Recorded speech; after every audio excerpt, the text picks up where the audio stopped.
ஐ stitch பண்ணும்போது நிறைய பேர் பண்ணுற மிஸ்டேக், அதை கொஞ்சம் லென்த்தாக ஸ்டிச் பண்ணிடுவீங்க. ஹூக்ஸ் போட்டதுக்கப்புறம் இந்த மாதிரி ஸ்பேஸ் வரும். ஸ்பேஸே இல்லாமல் நீட்டாக எப்படி ஐ ஸ்டிச் பண்ணுறதுன்னு பார்த்துடலாமா?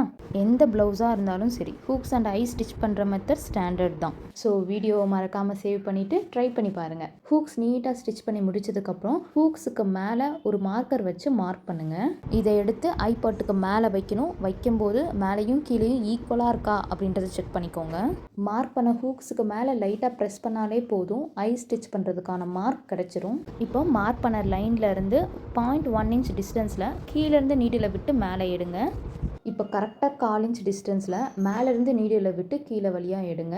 பக்கத்தில் இதே மாதிரி இன்னொரு டைம் ஸ்டிச் பண்ணுங்கள். இப்போது இந்த 2 லைன் த்ரெட் இருக்குல்ல, அதுக்கு மேலேருந்து நீடில் வெளியில் எடுங்க. இப்போ இந்த ஃபிங்கரில் த்ரெட்டை பிடிச்சி 2 லைன்ஸ் த்ரெட்டுக்கு அடியில் விட்டு நாட் போடுங்க. சேம் இதே மாதிரி லாஸ்ட் வரைக்கும் நெருக்கமாக நாட் போட்டுகிட்டே வாங்க. ஹூக்ஸ் உள்ளர போகிற அளவுக்கு ஐயோட லென்த் இருந்தால் போதும். 1/4 இன்ச் ஹைட்டில் ஐ ஸ்டிச் பண்ணாலே எல்லாருக்கும் கரெக்டாக இருக்கும். இப்போ ஃபைனல் நாட் பக்கத்துலேயே நீடில் உள்ளர விட்டு பேக் சைடில் திருப்பிக்கோங்க. கொஞ்சமாக ஃபேப்ரிக் எடுத்து ஃபேப்ரிக்லேருந்து வர த்ரெட்டை நீடிலில் 3 டைம்ஸ் இந்த மாதிரி சுற்றி விடுங்க.